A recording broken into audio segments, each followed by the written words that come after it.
Hiya, Huns. I am your hostess with the mostest on the ball, Terence Crystal, and welcome to another episode of the Triple Threat podcast, where me and an extra special guest break down and review everything in the arts.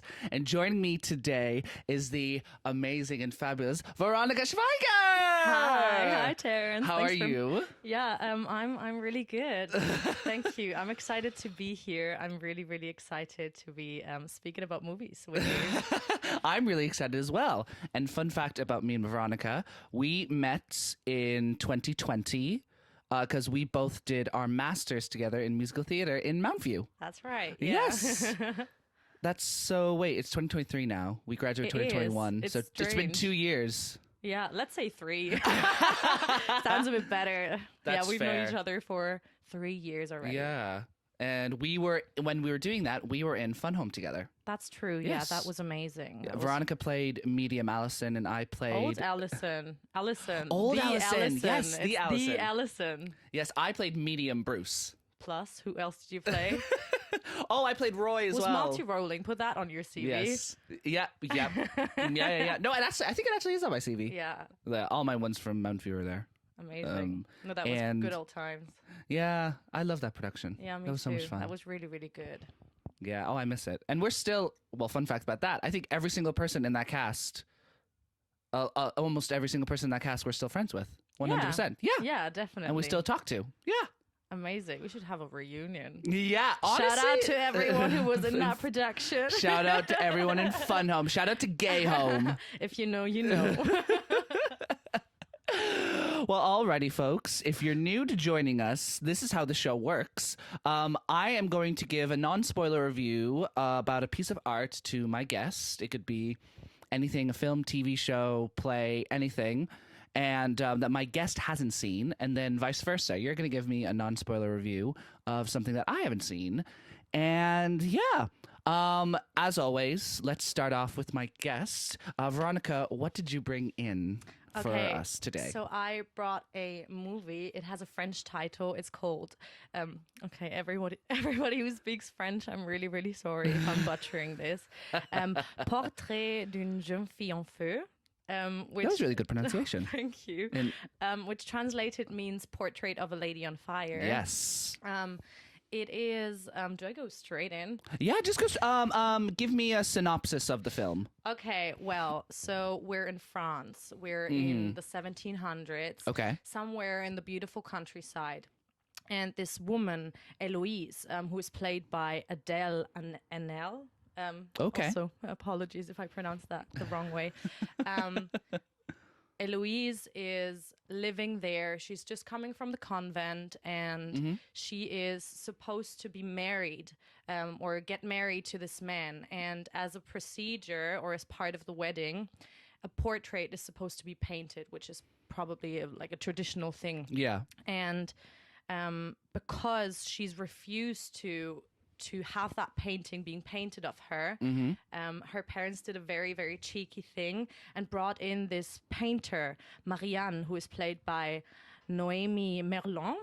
Okay. And Marianne is supposed to observe Eloise secretly and kind of like get a gist of who she is as a person, how she moves as a person, and then in secret paint this painting of her. And she really struggles to capture Eloise's essence. So they spend a lot of time together, and spoiler alert, but I think it's not a spoiler. It's not a spoiler. Well, I think I know what you're alluding to. But yeah, it's a queer story. Yeah, I was about to say. There's a lot of tension going on, but it's a very like beautiful and dreamy and romantic kind of. I don't even want to call it a love story because obviously with the societal background of their time, there are a lot of obstacles going on. Yeah. It is very tender and very, just how they're drawn to each other. And now this film was released in it was 2019, Yeah. I believe it was 2019, yeah. Because I remember, like, I haven't seen the film myself, but like I've seen a lot of reviews about it on TikTok and like all that stuff because it was I think it was one of the highest rated films of like 2019. Yeah. And through that, I saw the spoiler that it is a lesbian love story. It is a lesbian love story. I've seen a lesbian love story. Oh, I love it. But when shove comes to push. When shove comes to push. When shove comes... For those listening, that is a direct quote and reference from The Wild Party by Andrew Leppa. And to those who know me know that I almost say when shove comes to push 50 times a day. And when people question me on it because it's the wrong phrase, I just go, no, that's right. I'm saying it right. See, I would never question you because I believe everything that English-speaking people tell me about the English language. Don't try it at home, okay? Don't try it at home. But yes, that's... So I've slightly heard of this film because people were kind of comparing it to the film Call Me By Your Name. Really? People were saying it was like the lesbian version of Call Me By Your Name because it was kind of like that slow burn, kind of romantic love story. And very careful, very like... sneaky, trying to like get closer, but not being caught, obviously. Yeah. I get that reference. And I've seen some of the shots. It looks quite beautiful. It is beautiful. It's beautifully shot. It has so much attention to detail. And I think my personal favorite in the entire movie and how it's made is, well, it's a female director. Oh, just to mention that. Director? Yeah, it's Céline Sciamma, who is a French female. Yeah. Which, always great to see that and that kind of work. And she made an animated film which I know about called My Life as a Courgette. Oh yes, she did. Yeah, movie. I haven't seen that one, but I know of it because it was like nominated for like an Oscar. Like, oh yeah, she did 7 years ago. Oh, that's so funny. And well, it's set in France. It's set in the movie. Yeah. The Courgette film. No. No, Portrait of a Lady on Fire. Yes, it's set in France. I don't know if they mention a specific place. Otherwise, it's just somewhere in the French. Paris. Paris. It's not in Paris. It's somewhere probably in the Provence or the Bretagne. Champagne. Is it like beautiful? Like, does it make you want to go to France? Yeah, it's like it has like an ocean view as well, so it's like a seaside place. Is that Nice? France. Does Nice have a seaside? Well, yeah, definitely. Do you know what? It was like back in the 1700s. So how are we supposed to know how true. Nice looked? But I don't know. No, how the Nice 1700s. looked. That's old. So obviously everything looked different back then. But yeah, the thing that I think is the most beautiful aspect about this movie and how it's been composed and put together is how they deal with music and silence. Nice. Well, I watched it quite a while ago, but from what I remember, the entire movie is quiet in the background. It's really just like there's no soundtrack. Conversation. There is no soundtrack throughout the movie, and that might be wrong, but in my memory there wasn't any music playing because they're also talking about this very specific, they're talking about music, they're talking about this very specific motive, and it happens to be Vivaldi's Summer from the Four Seasons. How does that go again? Oh no! It's just I love the Four Seasons. I can't remember. Like fast violins playing, and it comes on in the end, and it's so beautiful and so powerful after all this silence to hear this musical release in a sense. Yeah, and it kind of like elevates the importance of the music. And I think that's just really clever. Well, it is clever because if a film is predominantly silent, you have to be so selective about what music you do bring in. Because I find like some movies that are very actor and script based are very selective with their soundtrack. So I do agree with you. It's like and the songs that do play are very important. I know, and it does so much to the atmosphere of the movie. So that's what I mean. It kind of like, because it's so quiet and so silent all the time, it kind of like really captures the breath. Yeah. In a and sense. when the music plays, that is a moment. Exactly. It's like, Yeah. yeah, wow. How did you discover the film? Where did you first like find out about it? Well, a friend recommended it to me actually, and because it was on Netflix at that time. Well, obviously Netflix. Not allowed if I'm allowed. Am I allowed to mention Netflix here? Oh, Sponsor us. Sponsor yeah. Terence. No, please. Honestly, I would love Netflix to sponsor us, but no, you can say Netflix. I think Brian talked about Netflix in wink, the last wink. episode. Wink, wink, nudge, nudge. I think it might still be on Netflix. I think it is because I think I've seen ads for it on it. Yeah. So yeah, I watched it on Netflix and yeah, thoroughly enjoyed it. Is it a long film? It is. Good question. 2 hours. Oh, the something. standards. It's not a 3 hour long movie. Yeah. One of those modern. One of those. 3 hour. No, one of the 4 that have just come out like last year.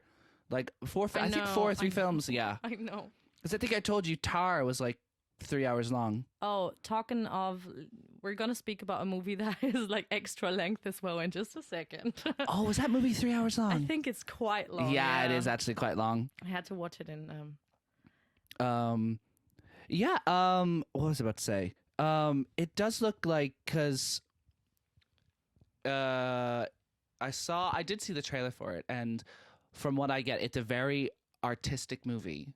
Yeah. Do you know what I mean? Like it takes its time and its shots and like setting up and like, you know how some movies have like 30 seconds of just a shot of the beach side but it's good because it develops the world. Do you think it kind of helped the film? Yes, 100%. Yeah. 100%. Because obviously, a lot of what we experience these days as well, we're just in such a fast-paced environment and it's such a fast-paced society. And I think just having that tool to kind of like slow people down just by the way you make a movie is such a power move, and it's so just such a great instrument to to captivate people and to draw them into like a new world. And it's interesting because that film was obviously, it was released in 2019. That means it was made probably in 2018 or early 2019. It's interesting because I think we're slowly starting to get back, because I think obviously the pandemic caused a severe like chokehold on like the film and filmmaking industry, where we couldn't really do those like long, beautiful artistic shots. You had to like go and make it at home. Exactly. And some films did successfully do that, but I think we're slowly starting to get back into like full proper like filmed things and all that stuff. Yeah, I think also the fact that it is filmed with a lot of nature in the background and a lot of... Is that kind of theme of the film, like nature? Well, not necessarily, but I think space and like just creating a lot of space is definitely something that I could observe in the movie. I think maybe the silence and leaving space between dialogue.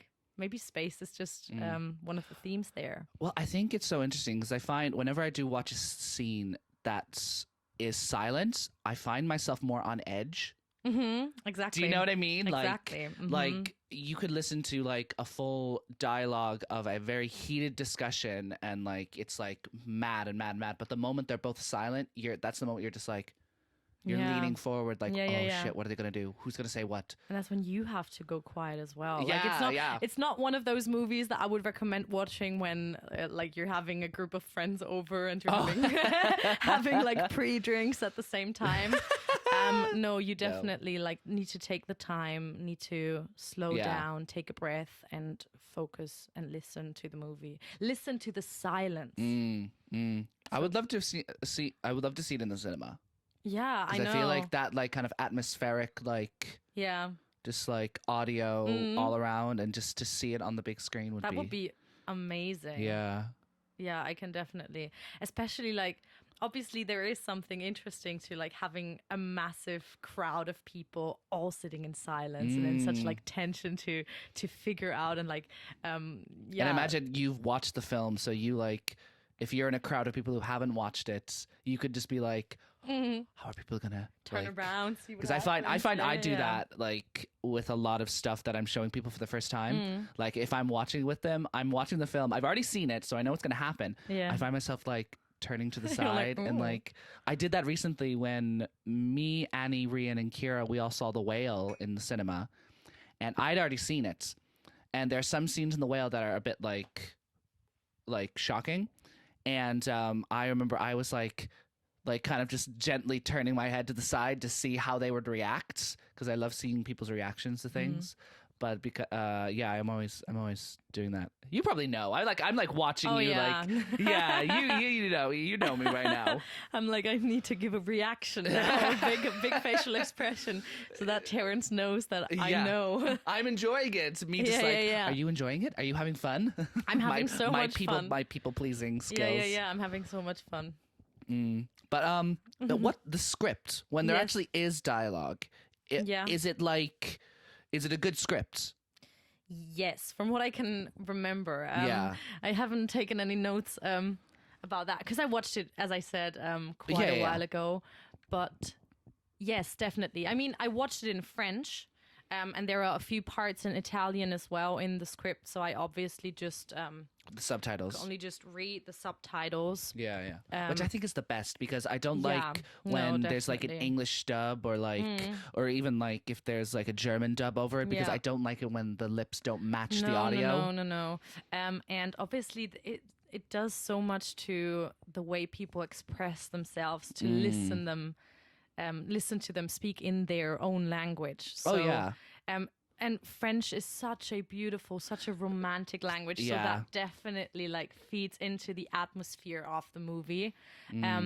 But yeah, it's a very like delicately written dialogue and very only they only say the things that need to be said. Like it's not like they say a lot of things that are like redundant.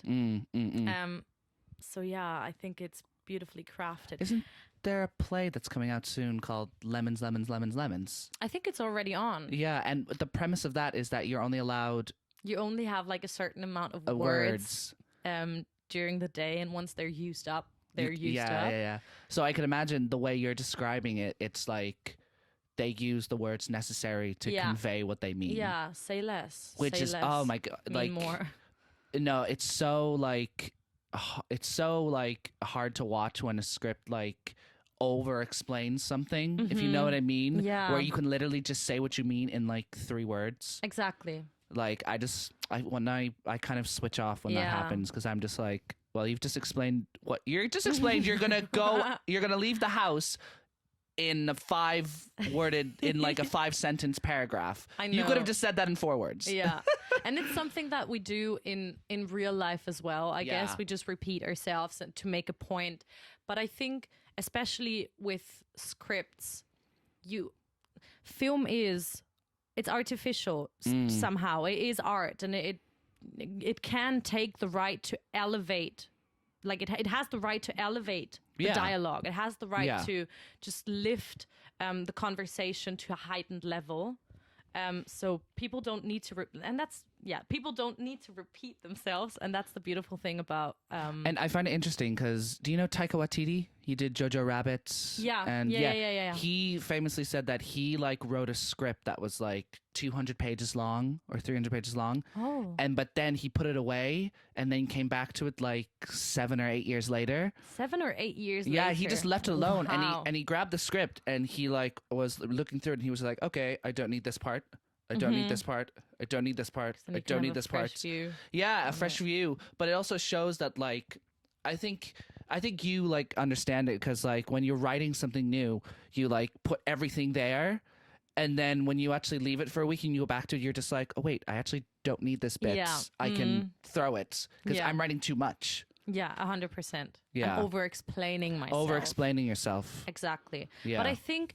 And that's the thing. I think the person who directed it, A Portrait of a Lady on Fire, Celine Sciamma. Can you look it up for a second? Because I think she might have written the script as well, the screenplay. I have it right here. Yeah. her because career. I don't want to career. spread wrong information. That's okay. Girlhood. If you just go on the movie. Oh, wait, let me, yeah, I'll go back. Oh, yep, written by her. Yay, she wrote it and she directed it. Wow. How talented. Women. I know, women. Women. That's what we do. That's the force of women. Oh, wait, Jean-Baptiste, I know this guy. No, I don't. Which Never one? mind. The guy who wrote the score. Oh. Jean-Baptiste de Lebier. That was probably a horrible pronunciation. Jean-Baptiste de Lebier. Lebier, yeah. Oh my God. Yeah. If anyone who speaks French is We are so listening, sorry. We're really, really sorry. I learned French at school briefly. Same. And I was horrible at it. Yeah. Well, but do you know what? Like watching that movie, I could actually I watch French movies every now and then in original language, and I feel it does really improve my language skills. Absolutely. It helps me. Absolutely. Watching something that like is in the language you have to learn, but without the subtitles, or even like you watch it once with subtitles and then once without it, so you know the script, is so it helps you so much with learning. I love them international movies. Yeah. I love the international movies. Yeah. What was I about to say? Now I want to know, what was your experience like watching this film? Like what were your main, like, because I feel like I said before to my guests that I think that's such an important factor. Yeah. And after that, give me a rating out of 10. Out of 10, how it made me feel. No, a rating out of 10 of like the quality of it. And then you can talk about your experience of how it made you feel. Your experience is how it made you feel. Oh, I find it really hard to quantify my experience, but I want to say maybe a 9 out of 10. Okay. Maybe I'm Nines. just maybe No, I'm just that's easy to win over. No, I fully get it. In fairness, like It everything was- we've had on the show has been like just Yeah. really good. And yeah, the way it made me feel was just, it really calmed me down. It really landed in my heart, honestly. No, I fully get you. It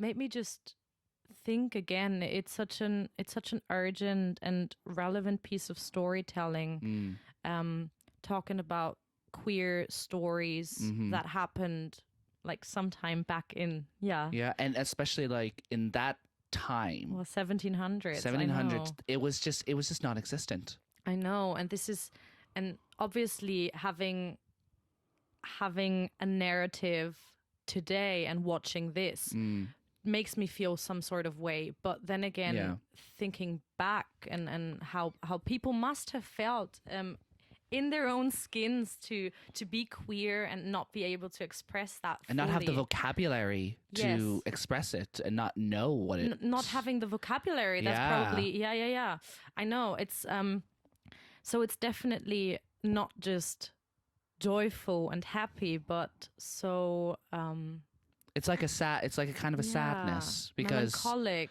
Melancholy. Melancholy a lot, and a lot of like a feeling where you've just working against some sort of like pressure from the outside, and they really conveyed that sort of love. Well, it kind of like you see like the parallels, because you see like them, I imagine like they're in that time, it's a queer love story, so they have to hide everything.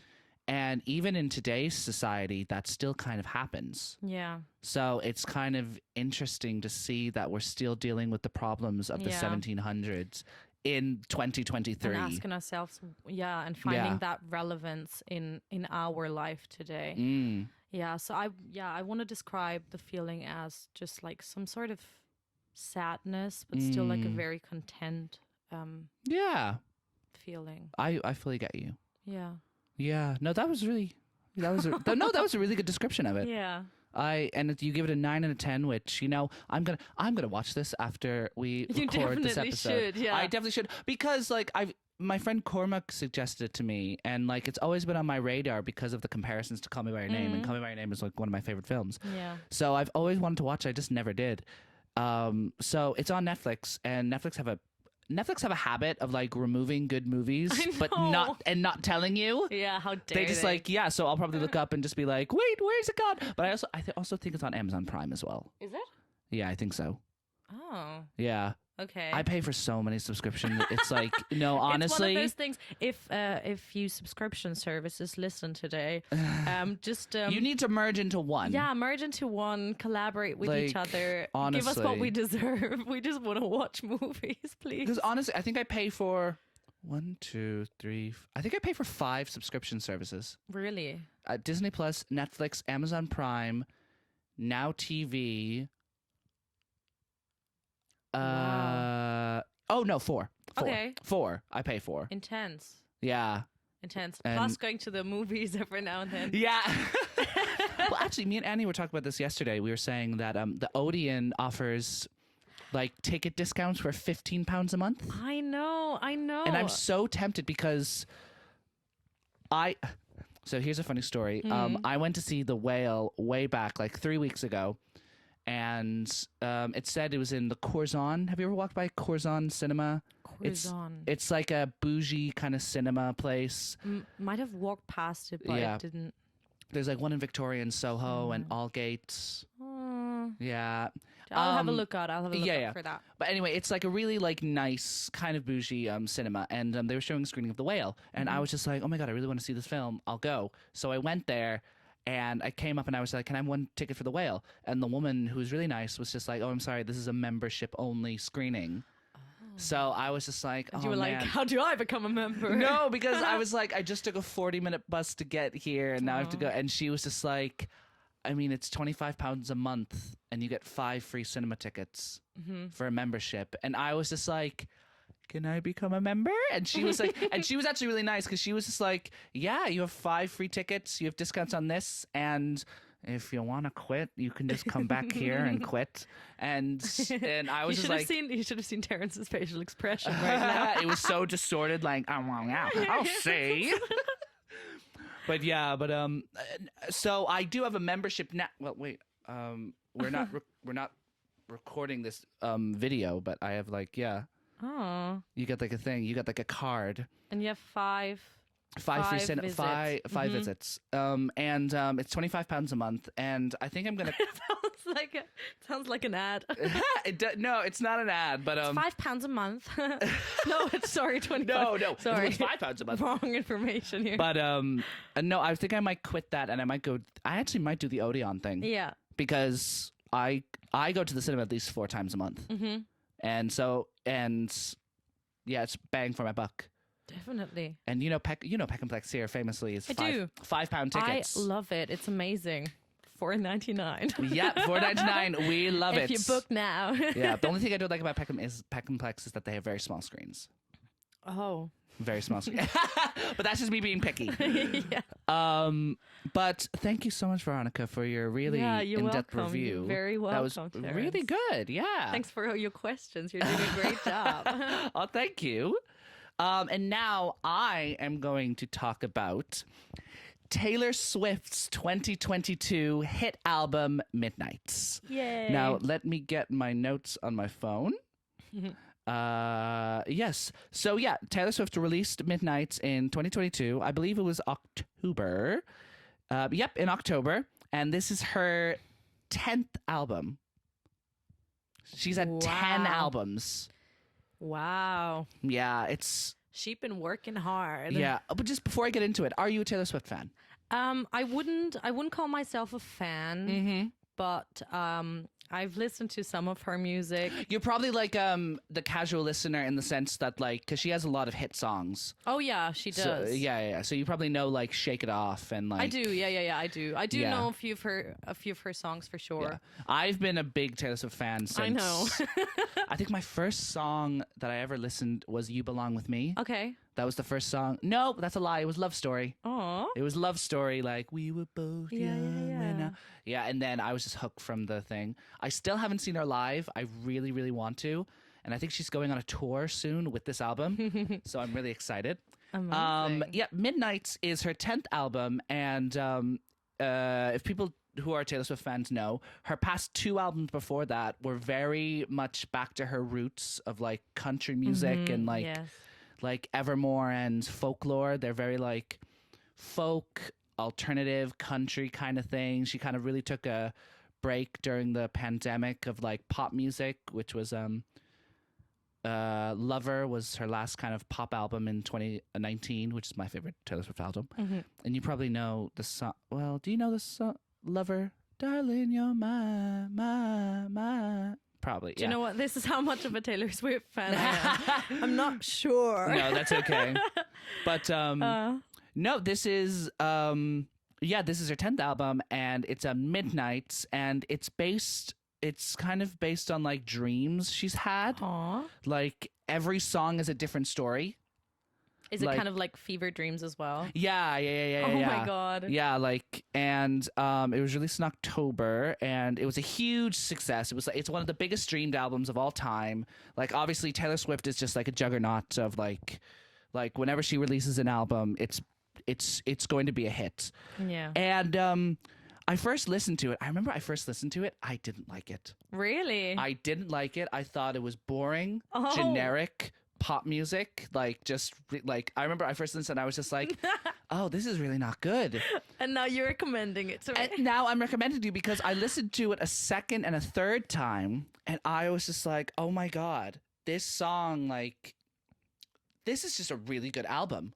She, like, the one thing about Taylor Swift is that people can say she's not like the best of singers and like she's not the best of performers. And, you know, I don't agree with that per se. I think she actually does have a good voice and she is a good performer, but people disagree. But the one thing you can't fault her is that she can write damn good lyrics. Do you know what? I think it's also a bit of a shame that people always try to like pick a person apart. Yeah. And say like, you're not a good singer, you're not a good performer, because she's the entire package of what she makes as an artist. Yes. Do you know what I mean? And she tells a story if she, like, when she writes a song and performs it, it's about the storytelling. It's, yeah. Absolutely. And it's like I said, like, she can write really good lyrics. And I think through all 10 albums, like, that's her whole CV. Like, her whole CV. What's your favorite piece of lyrics from this album? I actually can answer that. So it's the song Anti-Hero. You've probably heard it because it's kind of on the radio. It's the one. It's me. Hi. Oh yeah. Yes. I'm the problem. So the lyric, and I actually find it really sad. I think it's one of the saddest lyrics. It's in the chorus, and she sings, "I'll stare directly at the sun, but never in the mirror." Aww.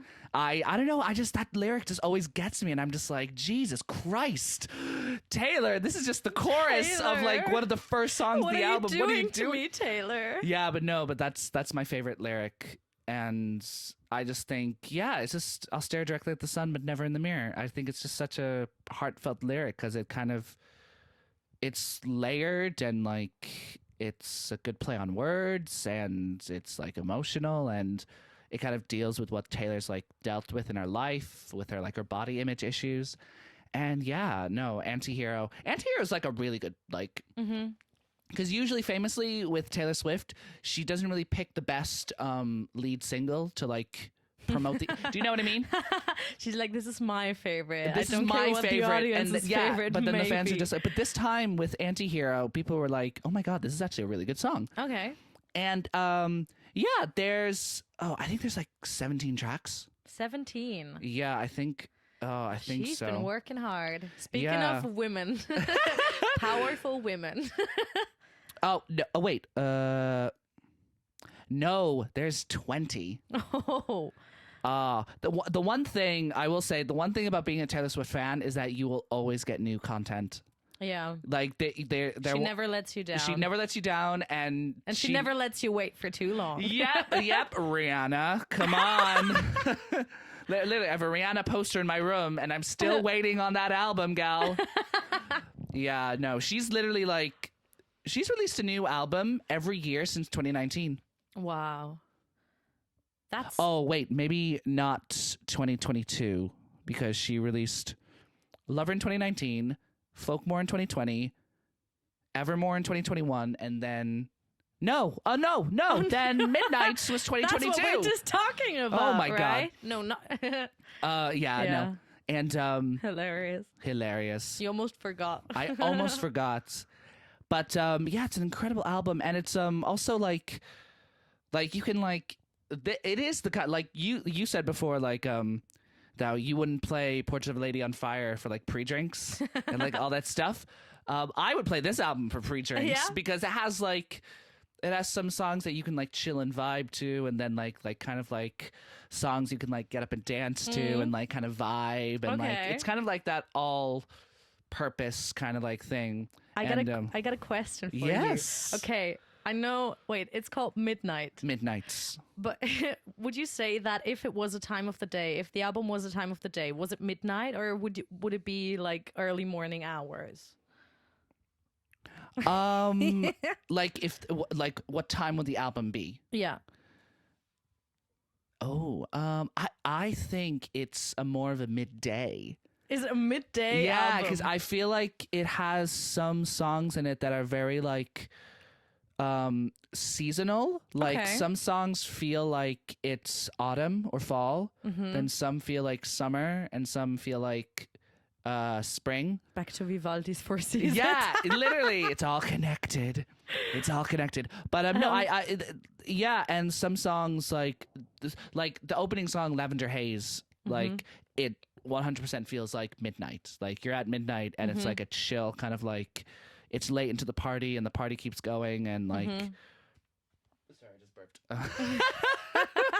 Now I'm burping and Annie was burping in the podcast as well. Yeah, and then Cormac did it as well. Make it a theme. Honest and so it did a thing. So in America, and in America and the UK, we have like a top 10 chart of like the current pop songs like in the thing. When she released Midnights, I know about this. Yeah, so you know that when she released Midnights, she completely occupied the top 10. Oh my God. From 1 to 10. That just shows so incredible that Taylor Swift is the industry. Yeah, like maybe she is when she released. I'm again wondering, is that because the music that she makes is so the style that people crave, or is it because she's actually creating something new and then people follow that? What came first, like the chicken or the egg? Yeah, the chicken or the egg.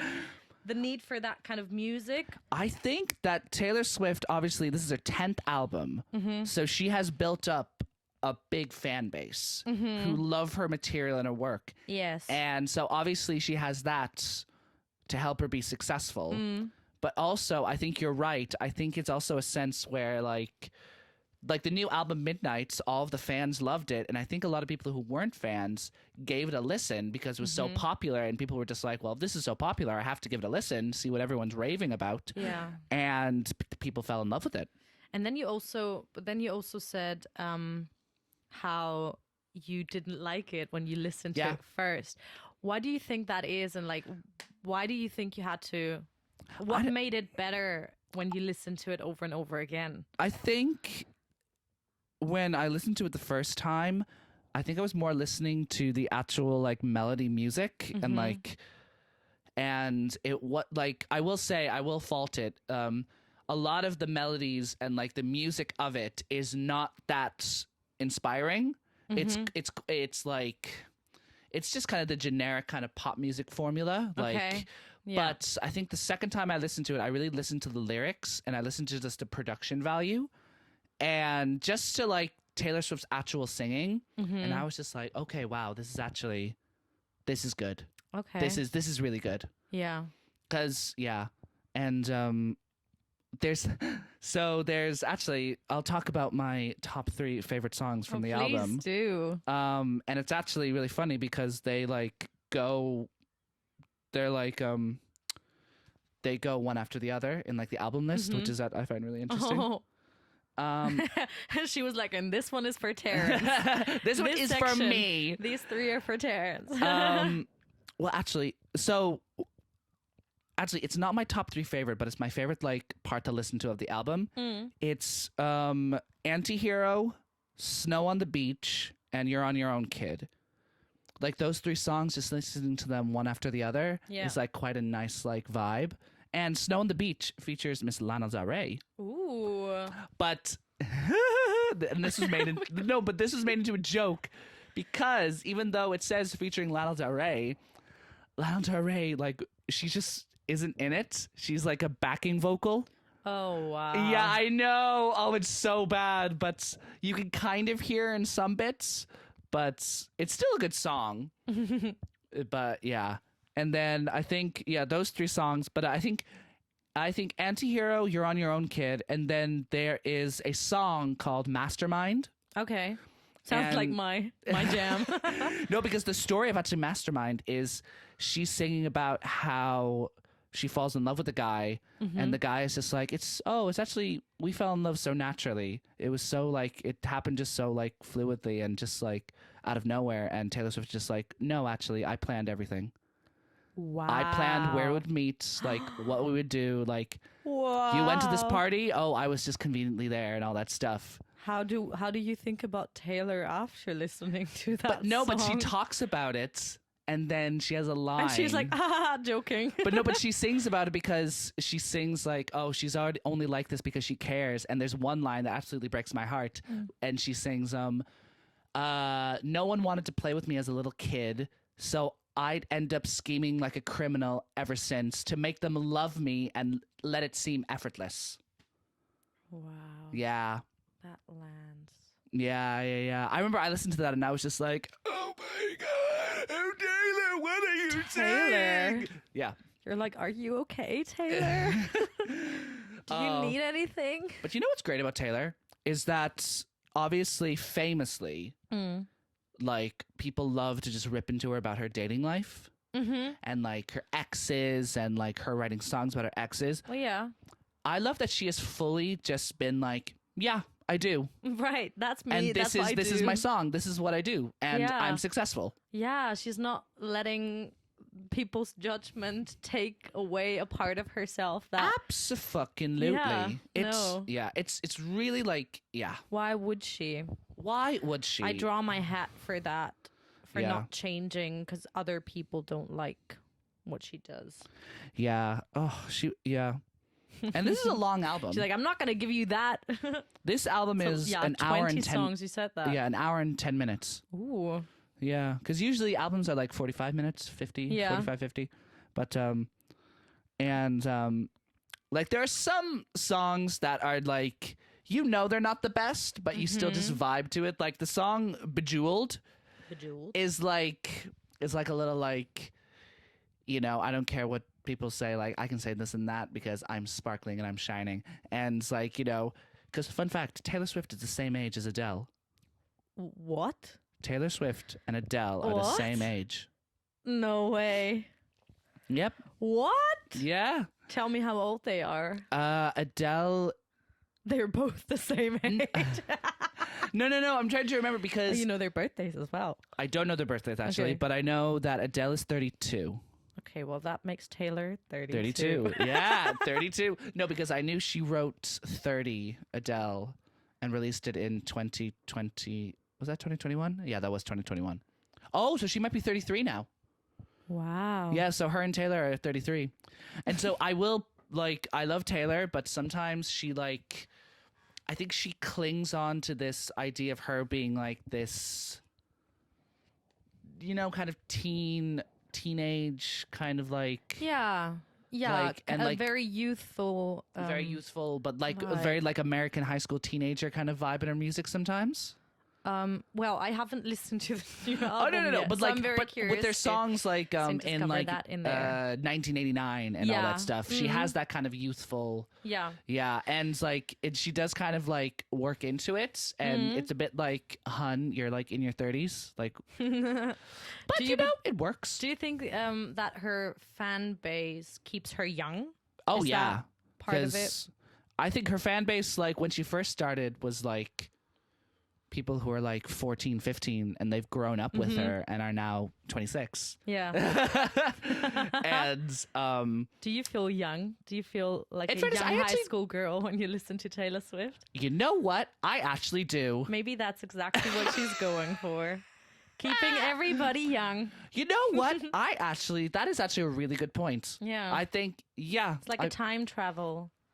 I fully agree with you. Yeah. Yeah, because I do feel like I'm like fucking 16 years old listening to her albums. Yeah. Amazing. Mm. But Lovely. what was I about to say? I'm looking up. Oh, also this fucking thing. Do you know what happened with the whole Ticketmaster thing? No, what happened? So she released this album, and then she unveiled that, I'm going on tour with like, it's called the Eras Tour, and she's going to do like a song from each of her 10 eras. Okay. And Midnight is obviously the one she's promoting during this tour. And when the tickets got released for the tour, Ticketmaster just crashed, and Ticketmaster just absolutely fucked up. Whoa. To the point where Ticketmaster was brought to court for Really? like fucking up the pre-sale. Yeah. Oh, wow. Yeah. And in fairness, Ticketmaster are like... Did they resolve it? That's my question. I actually don't know if they've resolved it. I know they've gone to court, but I don't know what the current status of it is. But you know what? Good. Ticketmaster needs to be brought down a peg, because do you know when you buy a ticket from Ticketmaster, there's like a £20 extra charge that's like a Ticketmaster fee for using Ticketmaster? What? Yeah, it's like it all adds up. And £20 yeah. extra. Yeah, and that's how Ticketmaster get their money. Wow. Yeah, so... I can get, I don't know how many Netflix subscriptions, how many months of Netflix? I can think buy you an can- I think you entire can month of Odeon. No, that's the other one. Oh. The other cinema. Can I go to the movies five times can, for that? No, you can subscribe to the Odeon thing and buy one ticket at the Peck'n'Plex. Wow. Yeah. Wow. With that extra 20 quid. That means I can watch 6 movies. Oh my God. I know. So it's crazy. Yeah. But what was I about to say? The music videos also for this. She released a music video for Antihero, Bejeweled, and Bejeweled. It's such a good Bejeweled. name. It's such a good name. Bejeweled and Lavender Haze. Mm. And the music video for Antihero is quite funny because she's quite a tall woman. Mm-hmm. I think she's 6 foot. 6 foot. Yeah, I think she's quite with tall. shoes, with her heels, or I don't know, without? but like 6 foot. I think I went to see her in one of the Madame Tussauds at some point. you went to see her? Well, in one of the wax figure, Oh, the wax statue. Oh. I didn't see her. I didn't see her. what do you but mean like you did see no, her? I didn't. I did see her. No, but like they're life size, right? Yeah, I think she might be 6 foot with her shoes, but I don't Maybe. think she's. but But she is tall. That's right. Yeah. she is tall. But in the song Antihero, she like talks about how she feels like this like monster in the like room. Oh no. Yeah, and like how like her height like makes her like lurch over everyone. Yeah. And in the music video, she's like a giant trying to hang out with her friends, and it's actually Really? it's quite funny. Really. Yeah. Yeah. So I think I'll say like my experience of like listening to this album. Yeah. Tell me. First time all the way through. I think you're right. It's just a youthful, euphoric sense with really deep lyrics that kind of just strike you because you're not like, she does write really deep lyrics, but it's usually like I feel like with Taylor Swift in the past, it's been like a generic deep lyric that kind of Yeah. relates to everyone. Whereas Like this, a horoscope. yeah, exactly, like a horoscope. But with this album, there are such specific, deep lyrics that it actually makes you feel for her. And it makes you relate to her even more because a lot of people could have dealt with the same specific things that Taylor has. So, like, yeah, listening to it, I was just like, you listen to it, like, you know, the music's great, the lyrics are phenomenal, and you know what? It'll never be too short. Yeah. But no, I think youthful would be my experience of it. Wow. Young. Do you think she's, in this one, allowing herself to be more vulnerable than in the other work she's previously done? I think because I think the past 3 albums, because before the past 3 albums, she's been basing it off of real life circumstances. And I think these past 3 albums have been her own creations. It's like stories she's made up in her mind that some stories can be completely false and like have never happened, and some stories can just have maybe an ounce of truth in them. Yeah. So I think she has allowed herself a lot of more creative like purpose for this, because she is creating her own, like, this song is about this. Did that happen? No, it didn't. I made it up. Yeah. But like it's kind of like relative to like me now. Do you know what I mean? So yeah, I do think she has allowed herself more creative freedom. More creative freedom. Yeah. Okay. Because I think she always has creative freedom, but I think maybe, I don't know. I think I feel like she's at this stage she's more like, I don't give a fuck. Maybe that's the 33-year-old in her. I'm 33 years old. I don't give a fuck. I'm like 10 albums into this. I have like a 14 year? I think 15 or 13 year career. So you know what? I know what I'm doing. It's successful. I'm going to do whatever I want. Yeah. Amazing. And she's very good. She's actually really like she's really like taking control of her brand, because obviously, you know, she's re-recording her old albums and she re-recorded Reds and all that stuff, and she's really taking ownership of her own work, and she's like directing and producing her own music videos. She's really like become like, this is my work, I'm in control of it, like, because it's my work. She's an entrepreneur. And she's like, obviously she allows collaborators to come in, but at the end of the day, she's just like, this is my brand. This is my brand. This is like, yeah, this is her legacy. Yeah, and also good for her for re-recording all of her albums. Yeah, like, yeah, I think she has 2 left. 2 left to record. Oh, 3. Yeah. And I'm excited to see what she does. Yeah. Because, you know, like, that's such a... Can you imagine just, like, being... Because apparently what happened was not good. The fact that they sold all of her rights to a person she didn't want them to sell to. That's crazy. So, and the fact that she's like, you know what? Fuck this. I'm re-recording all these albums. I have the resources. I have the team for it. I'm going to do it. I'll do it. Yep. And I'm doing it. Good on her. Good on her. Amazing. Well, and then, actually, I'm going to give the album... an 8 out of 10. 8 out of 10. Okay. 8 out of 10. It's a good experience, and I would go back to listen to it again. Okay. Maybe not the full album, but like... Next pre-drinks. Just play the full thing. Yeah. You're like, everybody listen. Everybody listen. This is where Taylor Swift talks about how depressing...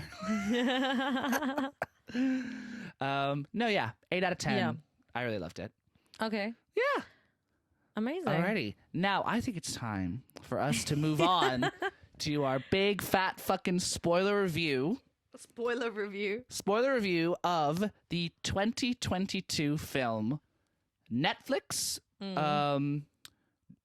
film, All Quiet on the Western Front. Im Westen nichts Neues. Oh! So, fun fact. Veronica is from Austria, so you speak fluent German. Yeah, I do. And this film, All Quiet on the Western Front, is a German language film. Yeah, I really enjoyed that. So yes, let me ask. I'll ask both of this question. How did you first find out about this film? Well, because it's not the first time this movie has been made. That's right. It's right. Yeah. So I think it was about like maybe 10, 15 years ago when I was just watching television with my mom. And then it just happened to be on TV. at prime time back in Austria. And it was, I'm not sure, I think it was the 1979 version of the movie, which is the second time it has been done. Yes, because it's based on the novel and that came out in 1929. Exactly. And then there was another movie from 1930. Oh. So 1930 was the first version of that movie. Then 1979 was the second version. And this is the third time they do the movie. This is the third iteration of the film. Wow. So I watched the 79 version. Do you remember 15. Well, I just remember feeling a bit uneasy. Was it as because this film, the 2022 version, is a horror show. Yeah, it's horrible. No mercy. No No mercy on fucking the mercy. audience at all. None. I don't remember too many details, but I do feel like it was very explicit back then as well. Yeah. And because I was younger and because obviously I'd only learned about the war and How old the are you? World War. Between 10 and 15, I want to say. Oh, okay. And I'd only learned about the war and everything in school in history Yeah. class. Yeah. Nobody really tells you about single experiences and the stories of a single person in the war. It's only ever about numbers and It's a very borders glazed over kind of. Yeah. So there's not real much specifics. And I think that was probably the first time when I watched that I actually cried, and I could I literally couldn't understand how people could just be so brutal to each other. Yeah. It really just completely knocked me out. And then when you were 10 or 15 watching this. Yeah. Some 12, 13, something like that. In the middle. In the middle, exactly. And so watching it again this time, I knew what I was when you saw when you saw the expect. ad for it, were you just Right. oh my God, they're making another one? Well, the bell wasn't ringing immediately. Okay. It was only after, because it was obviously called All Quiet on the Western Front, and I was like, oh, that's quite melodic how it sounds. And then I realized that it was in German, that the language they used was German. I was like, oh, wait a second. And then I realized the German title of it.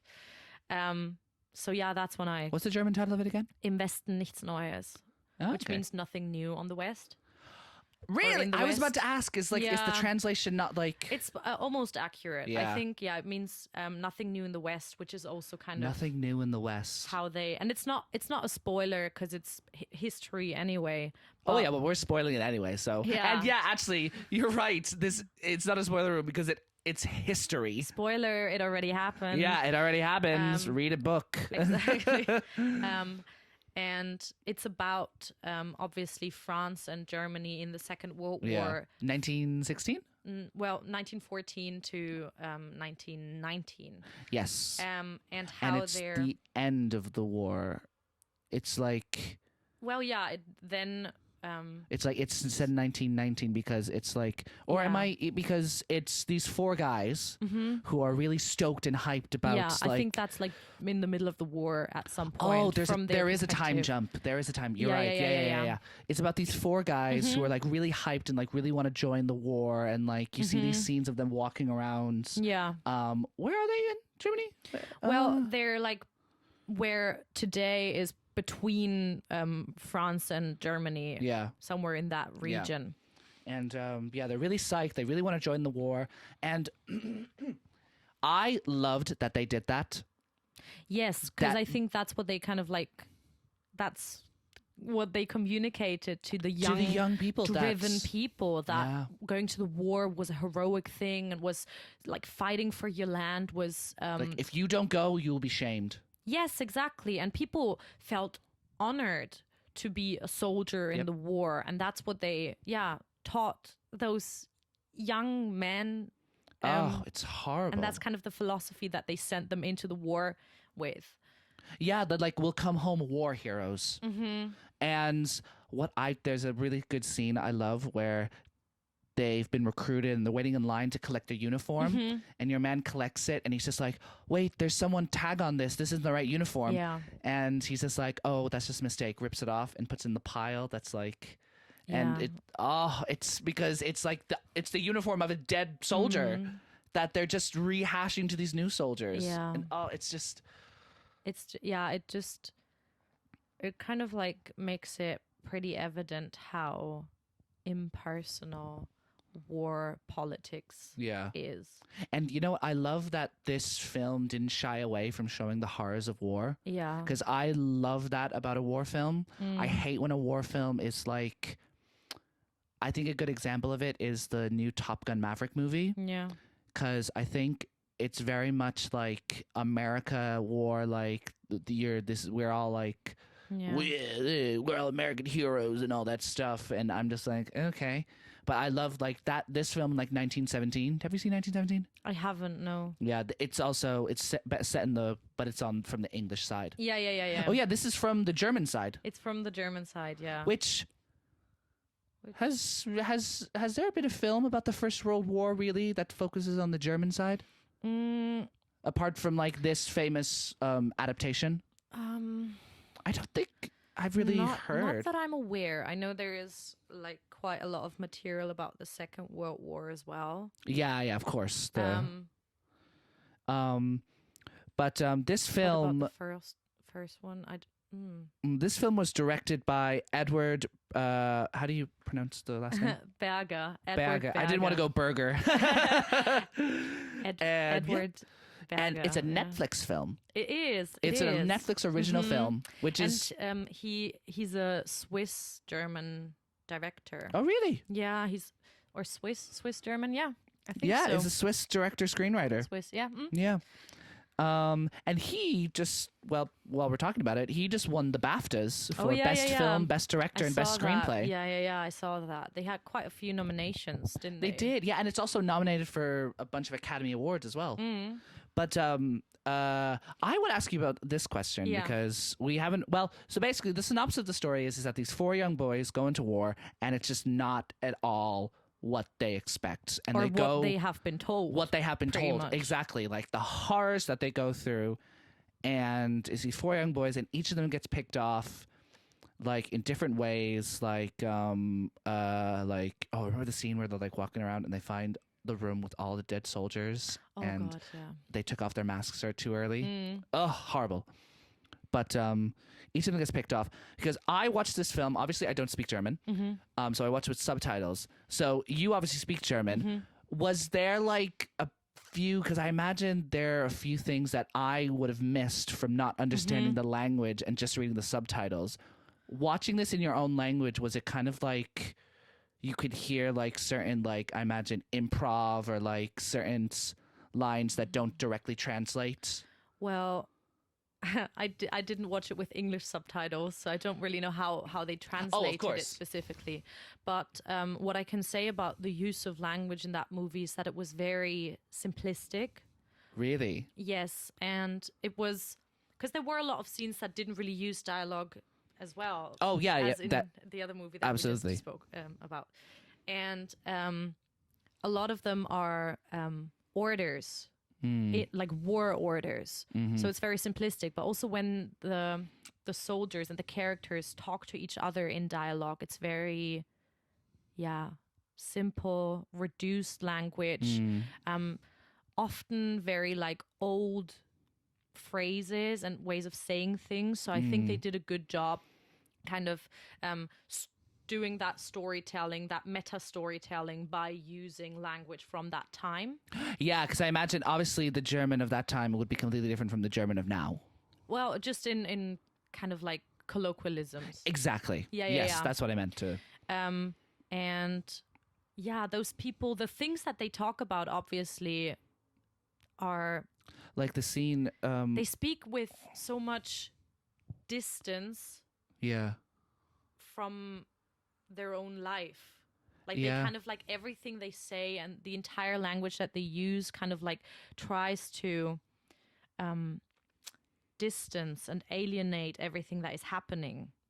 That's how it feels. Because I think I noticed that like whenever they do talk about their own personal lives at home, it's not a lot. They use a lot of metaphor as well. Yeah, like the scene where your man, they're on the toilet in the middle of the woods and they're talking about his wife. Yeah, his wife. Yeah, and how their child died. Yeah, like that was heartbreaking. He didn't like. It was the other soldier who read the guy's note, and he just sat there and reacted, which I thought was brilliant. That was really good. That was really the fact that like it's really just him reacting to the letter, and like him reacting to the fact that this man had a child and a wife, and he's just there, and he just leaves. Yeah. There is something else that I picked up on, which because I obviously don't know if you know all these songs that they sang, but I still recognized a lot of the things that they sang. Oh, like nursery rhymes or like... Well, like, yeah, nursery rhymes or all these just songs that they kind of like sang all together, like in the war. Oh, yeah. Oh, yes, those scenes. Oh, yes. Which are also, I thought that was quite interesting for like men, soldiers in the war to like sing songs. But I guess this is kind of like brings in some of the...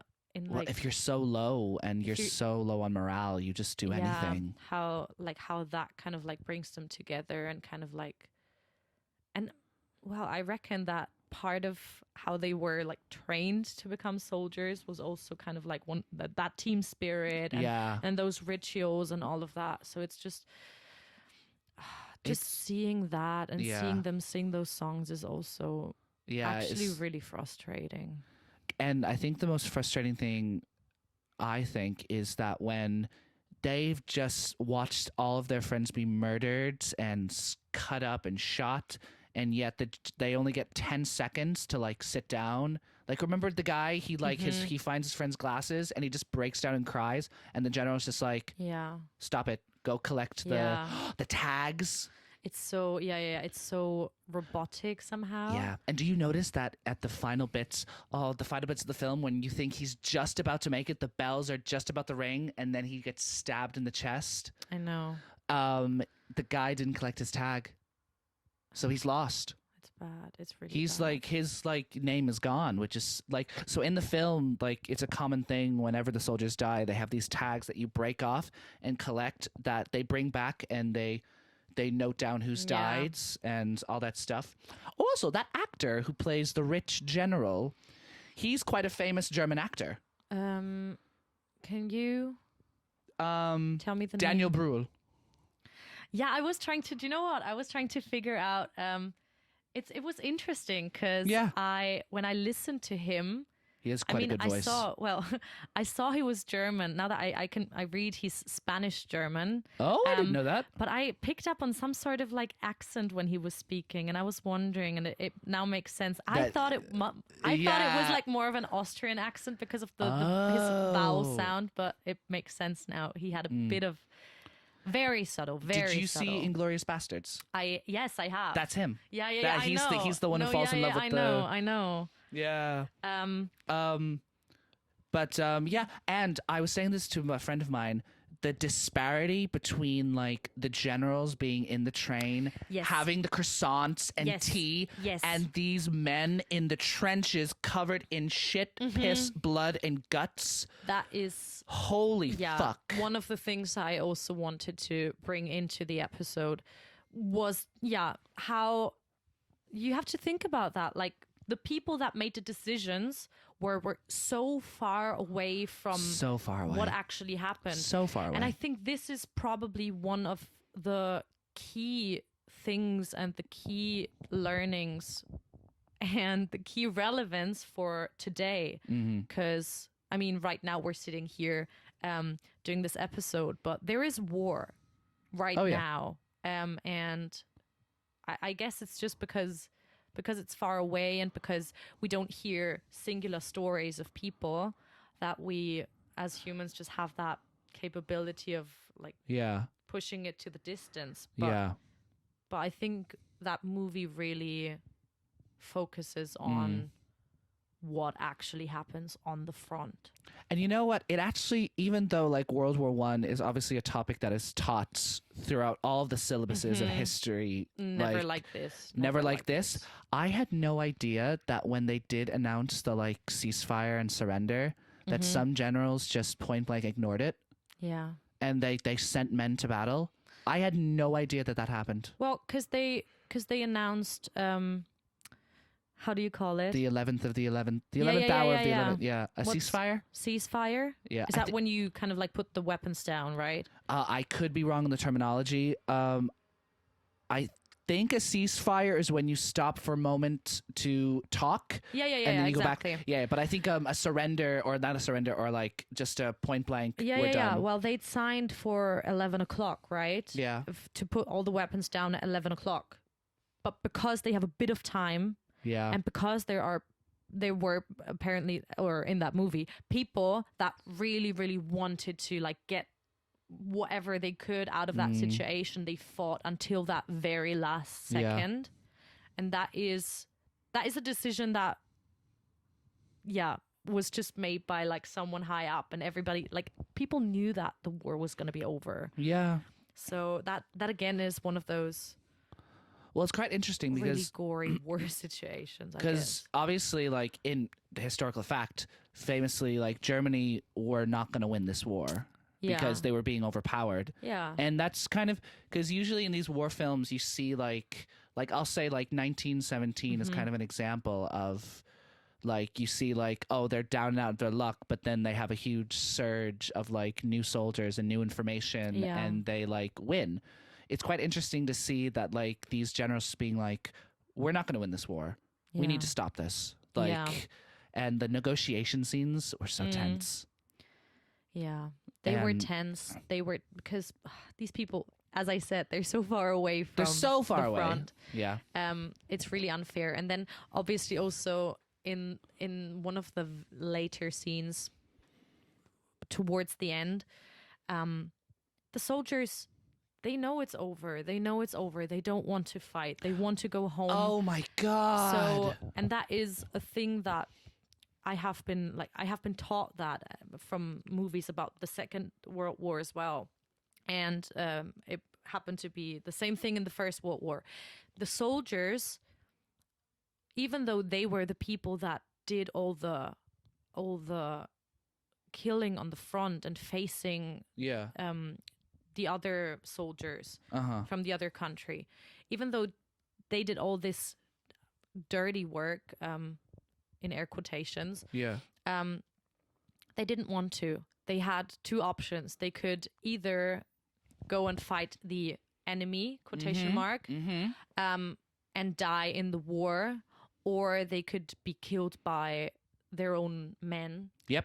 And the people that... The courtrooms, the courtyard scene where people, the soldiers wanted to leave. They didn't want to fight. The war was over, but the general made them, and they got shot. Yeah, it's really... Oh my God. I don't even know what to say. No, it's just, it shows that kind of like false sense of warhood and like war hero-ness. Like you're sending these men off to die. And like, you know, sometimes, and did you like, you know, at the end how they reveal like they said like in the whole World War I, 17 million people lost their lives.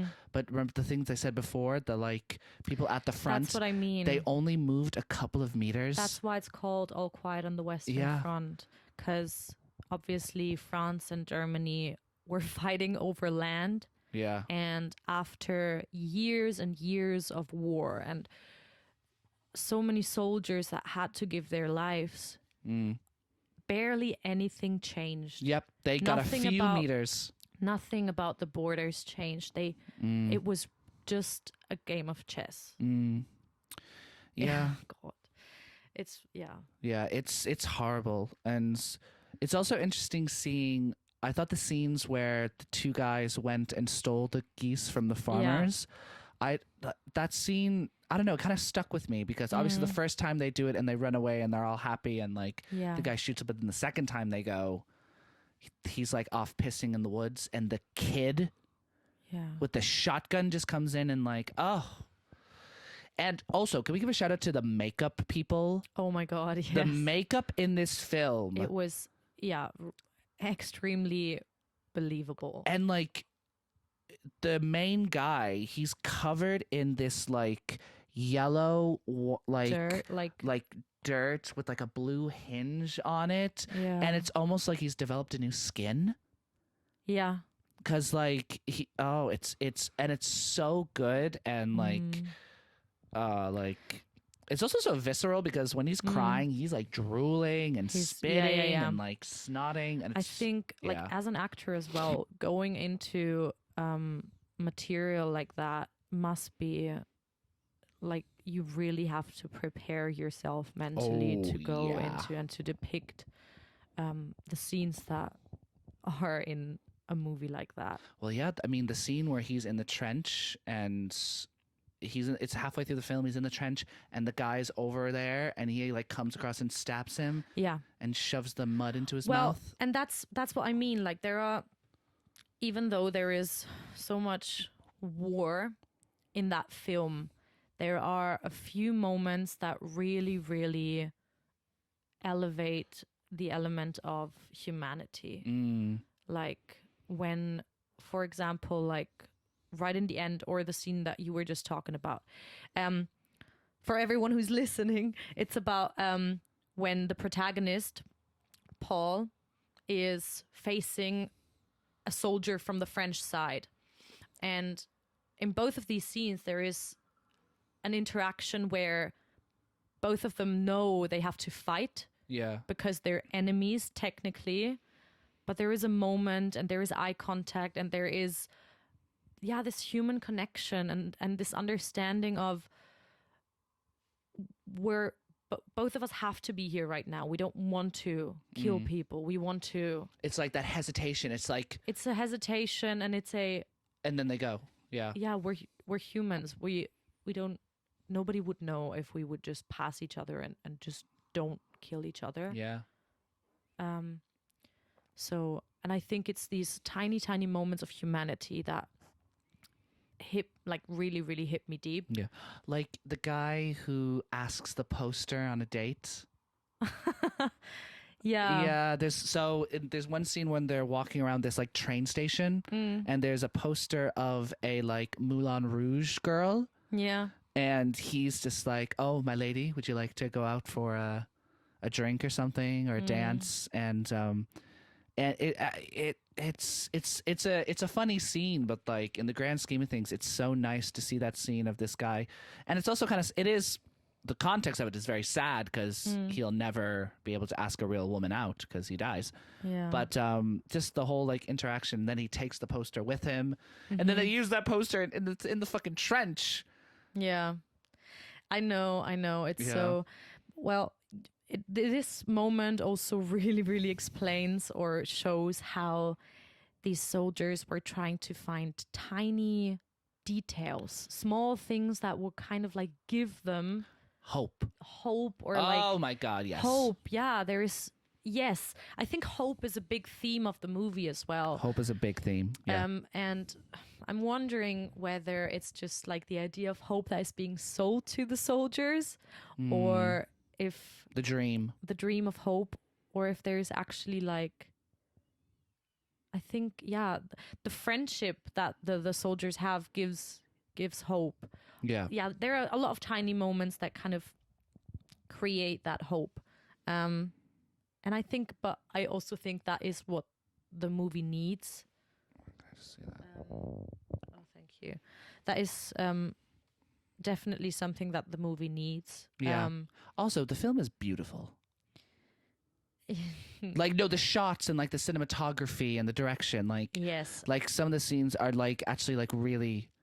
It's ironic. They're beautiful to look at, but I think they're doing a great job in terms of the colors.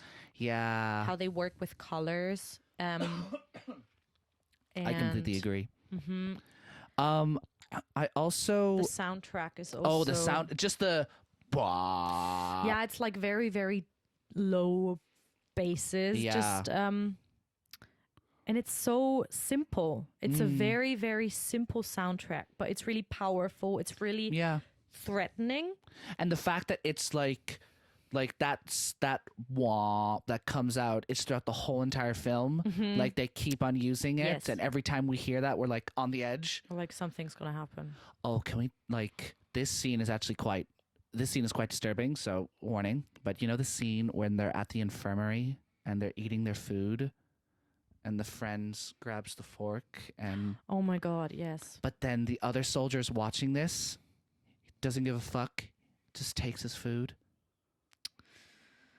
Oh my God, like that whole scene, like it's it's so hard to watch. It's, I think, well, and that's why I think the movie just really sheds light on so many different aspects of war. Yeah. Obviously we're just speaking about hope, but then again, people that just completely lose hope, and They completely lose hope. it's very, very multifaceted, the movie, but obviously tells a dark story. And I think because I remember one of my favorite books and plays is War Horse. And what I like about it, especially in War Horse, and they did it in All Quiet on the Western Front, you know the tanks? The tanks. The tanks? Yeah. They represent the tanks like they're almost this monster that like comes in and crushes and like kills all of them. Like in War Horse, like the way they describe it in the books is this giant like gray metal monster that just comes slowly and like just envelops all of them. I loved how they presented that in the screen, and like how these tanks are like they're watching them from afar, and they're just these like gray boxes just slowly coming towards them. It's almost inhuman. They did. I think one of the strengths of the movie is also it is from the perspective of one of the soldiers, from Paul, the protagonist. And how the mood shifts every time he experiences something new is brilliant. Is so well done. Because obviously in that moment as well, we have the music again, this very simplistic motive. Motive. And then we see those, how do you call them? Tanks. And they approach as a wall. So it's, I don't know. It's just... It's from his perspective, seeing it, it's almost like a horror film. It is. And then when he looks back and the soldiers have flamethrowers? I know. Oh! I know. It is. Do you know what? As a genre, I wouldn't deny calling it a horror film. Oh, I completely agree with you. Just because it's historical and just because it's based on facts. On facts and just because it's a war. Yeah. Yeah. That is. Well, is there a debate to be made that like a lot of these types of war films can be classified as horror? Because it's the horror of like and like and these like soldiers dying and all that stuff. I think there is a good argument to be made about that. Definitely, because also it's very gory. If you very gory. Very gory. If you're not good with gory things, don't watch the film. It's very. But like we said before, this film. Actually, I'm gonna check it. I think this film is like. I'm going to check. So this film is 147 minutes. Yeah. What is that? Like 2 hours 30. Yeah. 2:27. So it's not like ultra length. Yeah. I did feel it's like over 2 hours. I really liked the film. I did feel that it was a tad too long. Do you know what? I had to watch it just picked apart. Like I watched. Really? Yeah, I think I watched the first 45 minutes. And then I watched another 45 minutes and then again. Because it's heavy. It's like really, really heavy material. Plus it's long, but I just needed I just needed a bit of a break from it. Yeah. Well, it's interesting because I feel like obviously with Netflix films, you have that luxury of like watching it on your TV and just going like, okay, I need to take a break, so I'm going to pause. Yeah. But can you imagine, like, watching this in the cinema and just, like, full 2.5 hours, just like, whew. Wow. Yeah. And so I think it's interesting because Netflix has been releasing these kind of, like, really long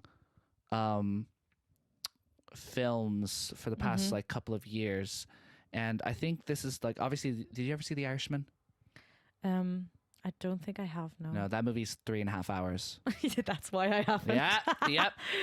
Oh my God. I watched that and I had to watch it in 2 sittings. I'm not a person for like super long movies. I'll only do it if it's in the cinema. Yeah. I will only do it if it's in the cinema. Where do you Yeah, go? where do you go? And you can't just go. Yeah. Beep.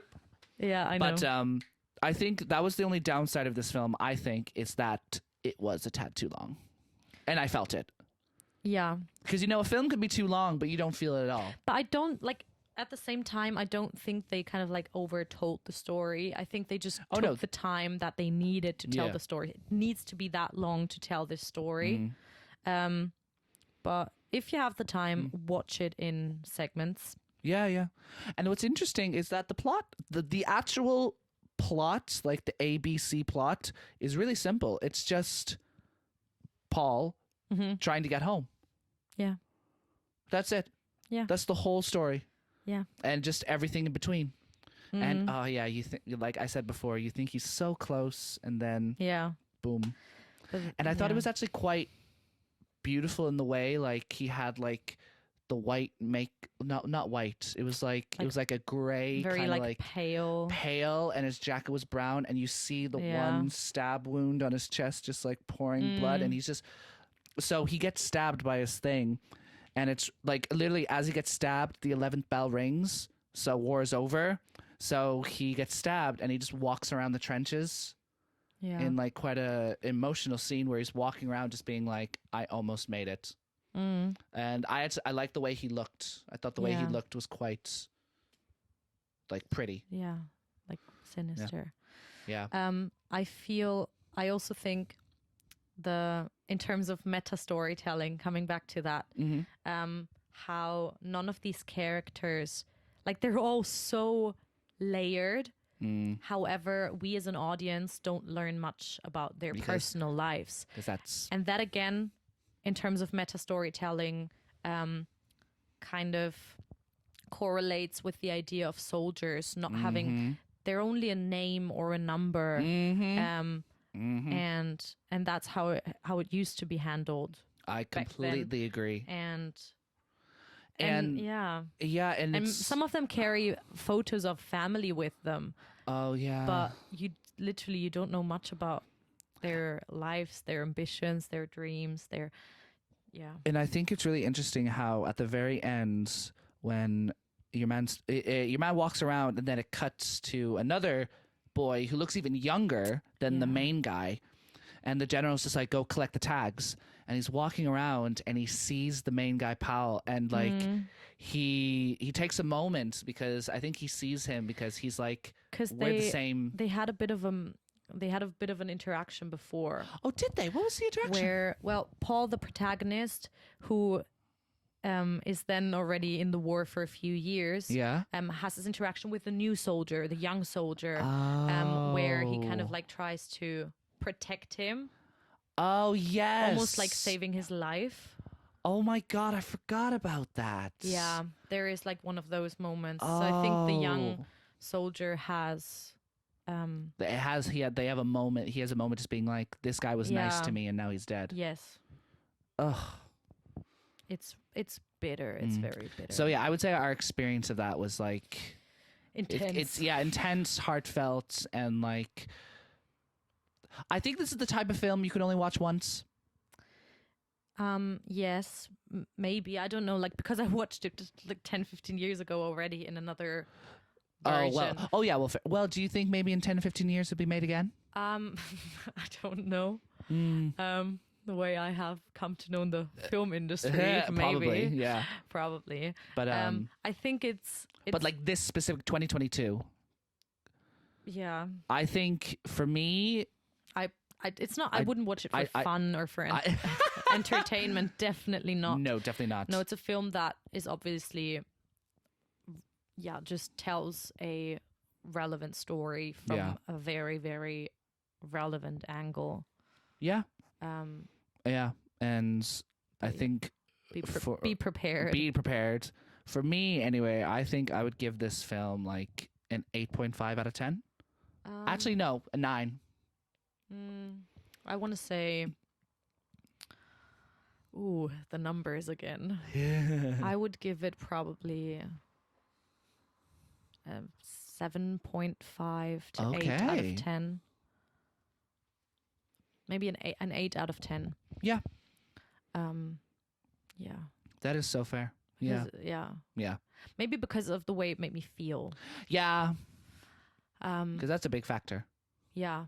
Which is, I wasn't expecting it to make me feel any different to what I'm actually, what I was actually left feeling. Yeah. Well, yeah, that's all quite on the Western Front.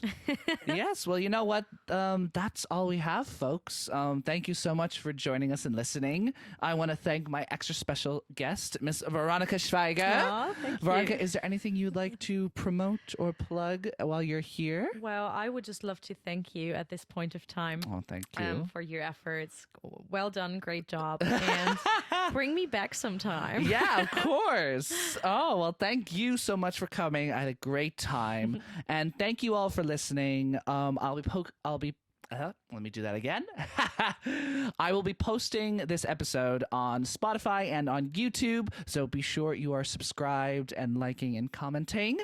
And we do an episode every week, every Tuesday. We release the episode.